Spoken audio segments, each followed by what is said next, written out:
दोस्तों, अगर आप भी इंटरनेट के यूज़र हैं तो आपने ब्लॉग के बारे में ज़रूर सुना होगा और देखा होगा। और कई बार मन में ये ख़्याल आया होगा कि आखिर ब्लॉग होता क्या है, इसका क्या फ़ायदा है और इसको किस तरह से करना चाहिए। तो चलिए आज इस बात पर ही हम चर्चा करते हैं।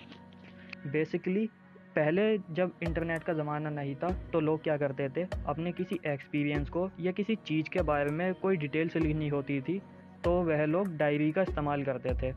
यानी वो सारी बातें डायरी में लिखते थे। लेकिन अब डायरी में ना लिखकर लोग इंटरनेट पर लिखते हैं।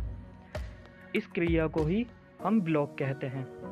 और जो ये सारा काम होता है जो हम इंटरनेट पर करते हैं, किसी भी बात को लिखना डिटेल्स से, इस सारी क्रिया को हम बोलते हैं ब्लॉगिंग। और जो इस काम को करता है यानी जो ब्लॉगिंग करता है उसे ब्लॉगर कहते हैं।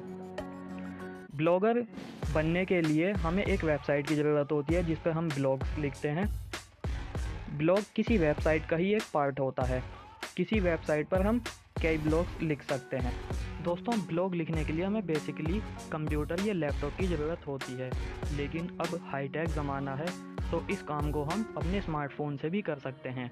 लेकिन अब एक बात ये आती है कि आखिर ये ब्लॉग्स देखता कौन है या कौन पढ़ता है।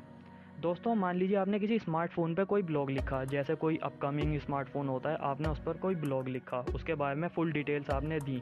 तो जिन लोगों को वो स्मार्टफ़ोन परचेज़ करना होता है या बाय करना होता है या जो लोग उसमें इंटरेस्टेड होते हैं, वह लोग इंटरनेट पर यानी गूगल पर सर्च करते हैं और उसके बारे में जानकारी लेते हैं।